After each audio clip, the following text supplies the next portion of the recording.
Okay, here is our Bluetti. We have the AC200L, and it's within the compartment. I gave the measurements to you already, but this is 15 on the opening. The length is 36. The interior is 19, and the depth is 20. And the full length inside is 44.5. So here's our Bluetti. We have multiple ways to charge it. One, of course, is from the regular 120 volt cord. We can plug it in underneath here. There are outlets or our inverter when we are plugged into shore power. When we are driving, this is the Bluetti DC to DC charger. It comes in through the same cord that solar panels would come in, and that charges when we're driving. The third thing is we have what Steve calls the umbilical cord. It's a DC outlet to DC outlet that comes out of the Bluetti and goes to our batteries under the steps. So we have those ways to charge, and if we want to hook up solar panels, we just plug them into this plug here. The previous owner of our rig, before we got it, added these two charging lugs. This is a positive, and over here is a negative, and those are wired into the battery compartment under the stairs. So if you ever just wanted to stick on a battery charger with two clamps, you could do that. Also, we could hook on our solar panels with two clamps from the little external solar controller if we wished. Besides two flexible 100 watt solar panels, up here on top of the cargo trailer we have a 320 watt panel, and the wires from that go down inside the cargo trailer. We can take the 30 amp plug from the motorhome, bring it around and plug it in here, and keep the Bluetti inside the cargo trailer if we wish. We can also take the 30 amp plug from the motorhome and run it underneath when we're parked and plug it into the Bluetti if we wanted to. That's another alternative. Then all the outlets work, and instead of just the inverted outlets. You'll find out only certain outlets work if you run the inverter. But if you plug it in via the shore power plug over here into the Bluetti, then all the outlets work. Underneath our step, we have two lead acid Trojan batteries, but we might upgrade those to lithium. We're not sure yet. Right here is our little Bluetooth Victron gauge, so we can monitor everything that's going on with these batteries.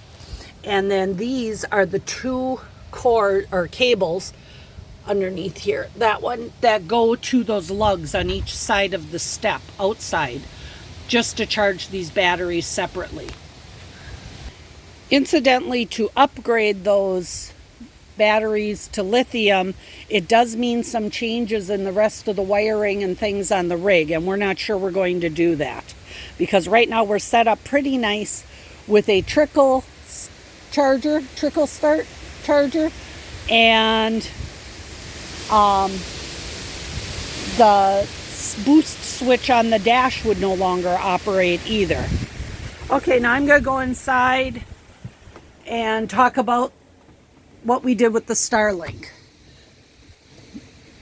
Okay, right now we are not using the Starlink because where we are has a pretty good signal and we're only here for one night. But here's our Starlink. Normally we have it up in the skylight up here using these refrigerator stretcher bars. And they're used for like in the cabinets and refrigerators, but we added strips of, this is felted pads that go under your furniture to help keep it from rattling. And these go crossways. We use two sets of these to hold the Starlink up in the skylight. Then along this edge, we use these little clips to hold the cord. We took the curtain off. This is the rod from the curtain over the bunk or the rail. We keep the modem right here in this basket on the bunk, and this is velcroed down with sticky Velcro tape. And in here we have, I'm trying to do this with one hand. Here we have the modem with the 110 power source, and we also have, oh, it's underneath, a 12 volt power block. The 12 volt one hooks up with these little connectors. I believe they're called XT60.